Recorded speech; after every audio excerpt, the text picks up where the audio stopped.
all black everything, all black, you know, all black in the name of all my black heroes, all black everything, all black polos, all black medallions, yeah, all black, yo. Welcome to Left of Black. I'm your host, Anthony Neal. We're joined today by Professor Casarae Abdul-Ghani, Assistant Professor in English in the College of Liberal Arts at Temple University. She's the author of Start a Riot, Civil Unrest and Black Arts Movement Drama, Fiction and Poetry, published by the University Press of Mississippi. Of Start a Riot, Gershon Alvarez writes, Start a Riot will forge new directions in the study of art, political activism, and contemporary African-American culture. Analyzing neglected or overlooked texts, Abdul-Ghani unveils the recurrent attention to the idea of the riot and sheds light on the complexity of thought during the Black Arts era, proving we might not know the Black Arts movement and its key texts as well as we thought. How are you doing today, Professor? I'm doing good. Thank you for having me, Mark. How are you? I'm doing well. Tell us how you got to this book. Well, I am a lover of the Black Arts movement, in particular, Henry Dumas. So that was my starting point. But also, I was very interested in thinking about civil unrest. It was in my stream of consciousness in terms of how it comes back to us in various moments in American life. And I was really fixated as a child, because I grew up in California, with the 92 uprising, right? The 92 riots because of Rodney King. Chaos, motherfucker, chaos! When I read Henry Dumas's Riot or Revolt, I said, wow, this story actually is very similar and it parallels well. So that intrigued me to think more about what other stories exemplify this conversation about civil unrest in American history and American literature, but specifically thinking about it through African-American literature. I mean, since you brought him up, I'm going to start here because Henry Dumas was one of my favorite writers when I was in college. I remember buying, after I graduated, sometime after I graduated from college, buying the collected pieces of his poetry. I was first introduced to him, ironically, in the pages of Essence magazine back in the 1980s, where they would publish poetry. And I didn't know much about him then. And then his story, as I was able to find out, particularly doing the way that Eugene Redmond has kind of curated his legacy, it's really an extraordinary figure. Could you talk a little bit about Henry Dumas, and particularly what was it about his work that appealed so much to you? Yes, so as you mentioned, he was known as a poet. Most of his writings are from his poetry, Needs of a Natural Man, but he also wrote short stories as well. So there are short story collections that were edited by Eugene Redmond, Goodbye Sweetwater, and then later in the 2000s, there was a collection of short stories called Echo Tree, which has a foreword by John S. Wright. And so I actually was introduced to Henry Dumas through an undergraduate, through Jeffrey B. Leake, who actually wrote Visible Man, which is the biography of Henry Dumas. And so he really inspired me to think about Dumas's work and how it is really timely and relevant to thinking about some of the, discussions about race, but also thinking about Black history and literature, and how do we see Black literature in the 21st century. And so what really struck me was Echo Tree as a collection of short stories. And Riot or Revolt appears nearly as one of the last texts. Mm-hmm. That I thought that was an interesting choice. And when I read it, I was just, again, fascinated and intrigued by how much this story really spoke to to the times back in the 60s, but also posthumously, I think Dumas is speaking to us now. And so Dumas has been with me since as an undergraduate. And so he definitely was, in the forethought of my mind to be a part of Start a Riot. You write in the early part of the book that you are arguing to read Riot iconography in Black literature that makes a case for Black rage as a legitimate form of grievance. Talk a little bit more about that. And I would add to that question, we know the role that literature literally played during the 1960s. The poetry of Baraka, Donna Ali, Sonia Sanchez, who you write about in a different context in terms of her art. Do you feel that the way that literature seemed to be so central to Black protests 50 or 60 years ago, do you think Black literature still holds that place in the contemporary moment? I think it does, but it's more so but I think that's back in that time too, even though I wasn't living in that time. But I mean, I would say that within Black spaces, literature is always a point of conversation to talk about the issues of the day. And so I think that there is a parallel to that. And that's why I was very interested in talking about Riot iconography as a sort of framework to think about protests. Because what I started figuring out with the different BAM writers and artists that I look at is that there is a through line of how Riot iconography is depicted in the works, which really sort of makes the claim that these Black characters that are enacting and participating in the riot are doing so to enact a response regarding issues around police brutality or around housing insecurity, the right to have, civil equities and equality, so that's sort of what I was thinking about when reading these texts. So that's why I do, and I think in the epilogue, I kind of talk about that in terms of how it's reminiscent, the Black arts movement in telling these stories, but also how we can use these stories in the classroom. And I do that to speak about these moments of today where we're still kind of in this cyclical cycle of unrest. One of the critical interventions that you make with the book and in the study of Black arts and movement literature is to actually delve into the significance of rioting, right, as a practice, as an ideology, and thinking about it less as something that is just we think about flash mobs over the last 15 or 20 years, right? Even though it feels as though it's something that is immediate, very often there were things that were actually planned. And you bring a level of thoughtfulness for us to think about acts of rioting in this context. Why do you think so much of the scholarship prior to this point in time has not really wanted to fixate on that particular aspect of Black arts literature? Because I think that, for one, to say riot is really a pejorative term if we're thinking about it in the context of Black literature.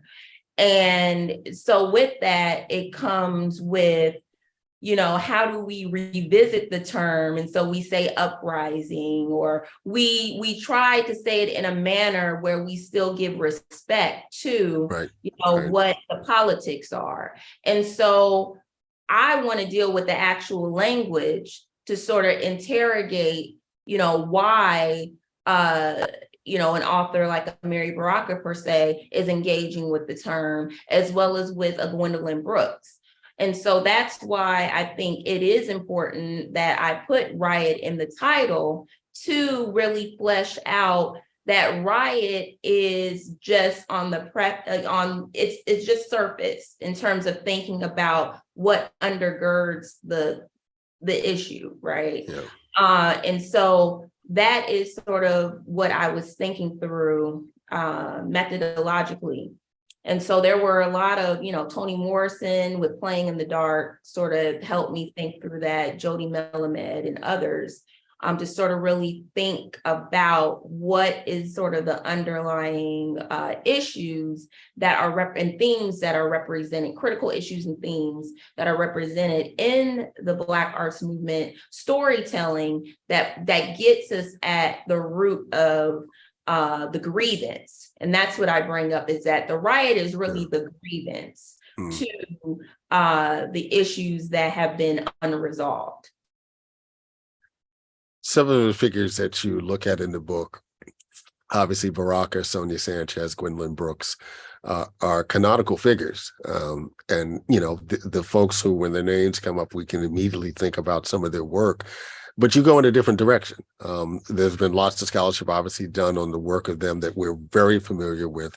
You chose texts that are less canonical, right? Non-canonical even, and even obscure in some cases, to write about these particular artists and how they're working through the idea of Riot.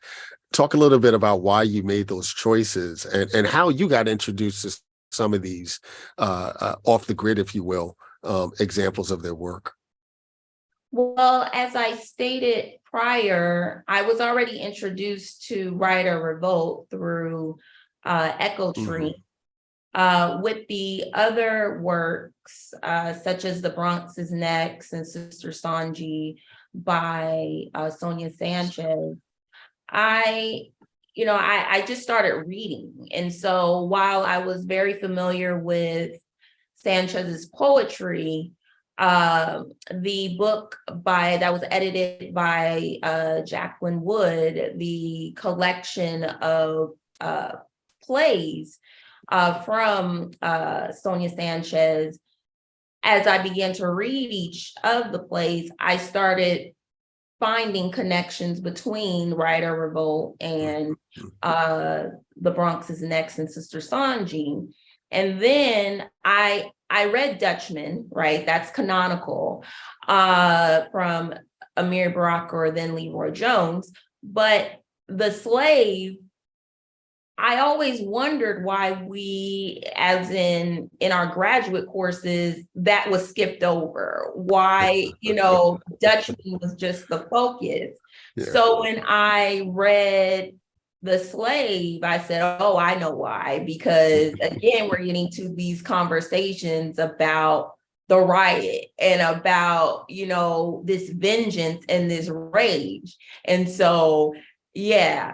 And with Gwendolyn Brooks' Riot, I don't even know how I came across that. I know I was fascinated by Broadside Press and their attempt to make art beautiful. So that's what attracted me to reading different chapbooks. So I started with the poetry that was republished in those books. And then I stumbled across Riot. And then with Ben Caldwell, I read a lot of Soyisa de Colbert's work on performance and theater. And so I came across her 2009 essay of Alice Childress's Wine in the Wilderness, which also is another play that interrogates this question of the riot. And so once I started reading more and thinking about the riot iconography, I said, wow, this was taking place during the Black arts movement. And it's interesting that, why have we refrained from discussing these works? So I'm still working through that question, but I would think that maybe, Start a Riot is an entry to thinking about that question. We're witnessing, I think, kind of a renaissance of attention towards the Black arts movement. Your work is a contribution to that. I'm also thinking about someone like James Smethurst, who's been doing a lot of work around this most recent book looking at the Black arts movement in the South. Are you surprised, first of all, as a researcher and a thinker, but also, as I imagine, just as a pure fan of Black arts literature, are you surprised that it is still as timely and relevant as it is now? And quite frankly, there's a way in which young folks think that stuff that was produced 60 years ago would not be as powerful. But there's something even still radical and even more radical than some of what we're reading today that came out of that moment. I'm not surprised. I'm not surprised because when reading, we have to remember that, particularly with the dramatic works that I talk about, that they're one act plays. And so I think that's important to note because it gets to the point. It gets to the point of the question about the civil unrest that's happening. And I'm teaching this semester, The Bronx is Next. And so, I think that it's not surprising because these works were very much, in a way, I would say, authentic, and they still are in a lot of ways in terms of, many of them were self-published, right? So if we think about that, if you're self-published, you have the autonomy to say what you want.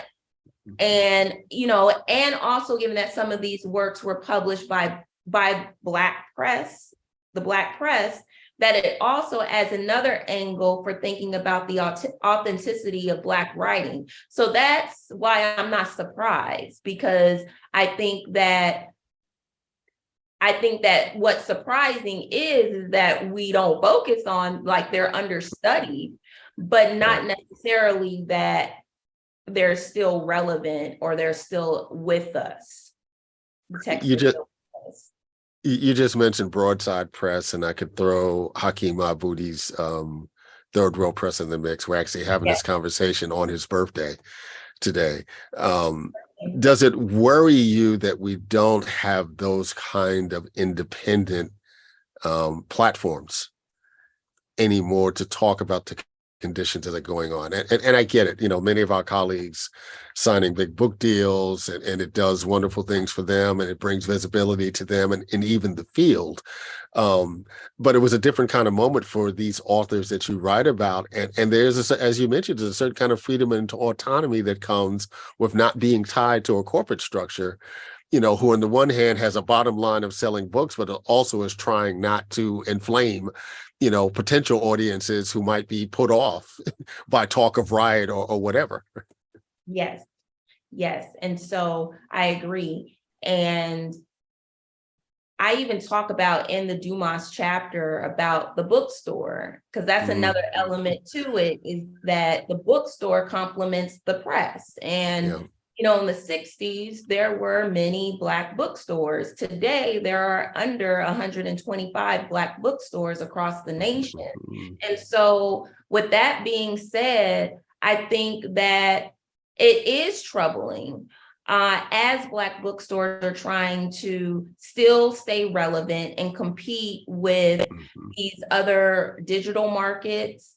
But I do see, at least in my own community where I live, that literacy is important, and there is an effort to have Black books back in creating the bookstore, creating the authors' workshops. I just came from one last week where, I was talking about Start a Riot with other authors in the self-help field and other fields. And so I think that one of the things that we can think about is how the waning of not only the Black press in terms of the publication side, but also how the bookstore complemented that is something that is very,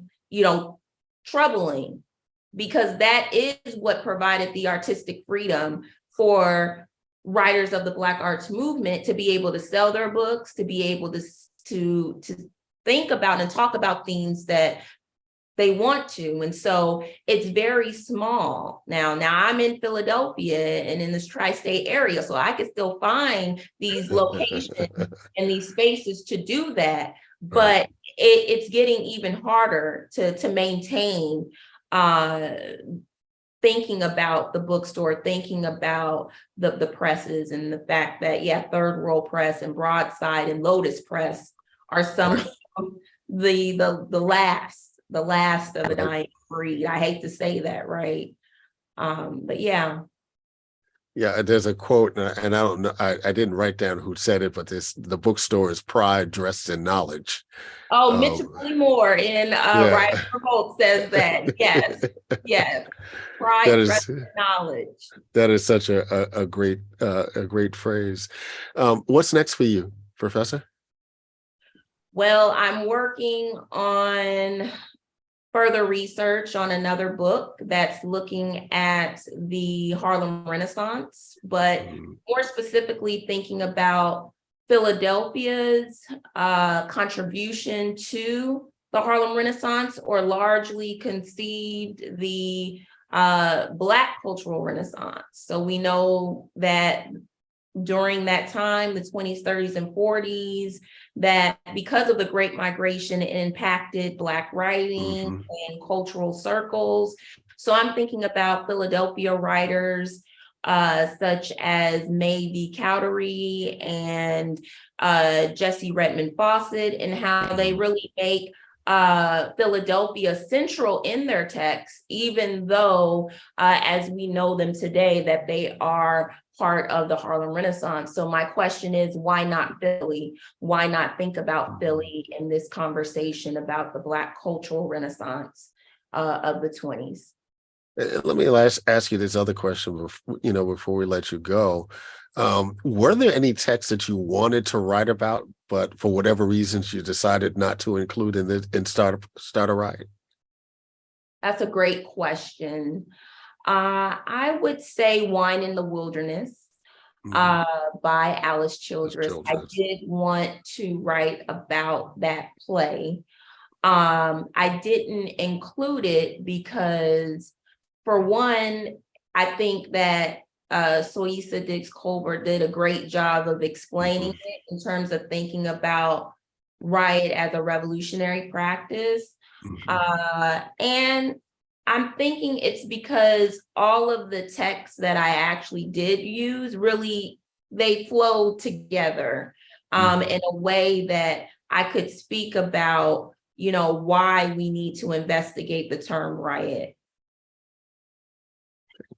We've been joined today by Professor Casarae Abdul-Ghani, Assistant Professor in English in the College of Liberal Arts at Temple University. She is the author of Start a Riot, Civil Unrest in Black Arts Movement Drama, Fiction, and Poetry, of which Gershon Aviles writes, Start a Riot will forge new directions in the study of art, political activism, and contemporary African-American culture. Thank you very much for joining us on Left of Black. Thank you for having me. Take great care. Black lights and booze burn when I record for Watts, and every black like Troy Davis who never had a fair shot. All black everything black, culture over everything.